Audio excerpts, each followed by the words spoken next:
Bunday kelamizlar, yaxshimisizlar. Mana hozir yangi ishga kelib oldik. Yo'lda hozir laminat bosish kerak. Birinchi o'rinda prisoslaymiz. Buni tokka qilamiz. Parloshga tashab, undan keyin laminat qilamiz.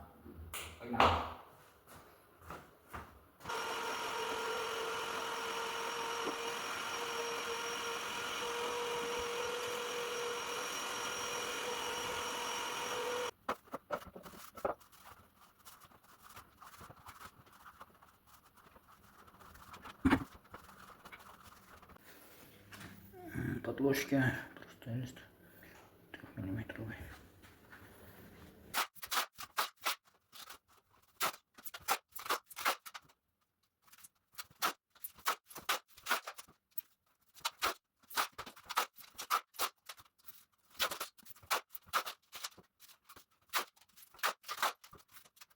Do'stlar, xudo xolasa laminatni ham boshladik.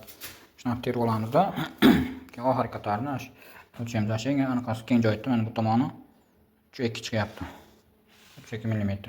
Bu yog'i 0 ga qarab ketgan. Xonamiz ozgina perkus bor ekan, bu yerda yo'qotib olinganini to'g'rilayapmiz. Tomonni oldigani 3.2 ga olib, bu yog'i 5 mm yana qo'shib qo'yamiz. 3.7. 37 mm bu yerdan kesiladi. Bunday kesilsa, bu yog'i 3.2 bir xil ikkalasidan yopishadi. Bu yog'i ham 37 kesilyapti-da. Bu yog'i 32 to'g'ri kelyapti.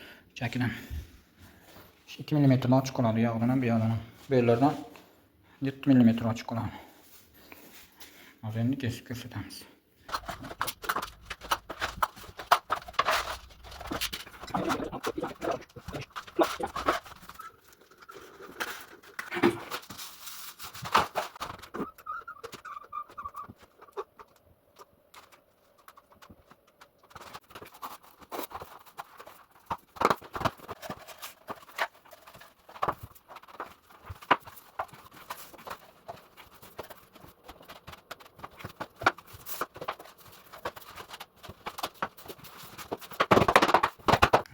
Do'stlar, laminatni tugatdim bu xonani. Chakini mana birga sozlarni bo'ylarini keltirib qo'ydim. Tanlab qo'ydik. Tomonni ham bir xil fermentga o'tkazib qo'ydik. Shundan ham chiroyli qilib ikkita tomondan kesib batib qo'ydim. Bu yerlikni ham. Mana keyin fermentga zamasga.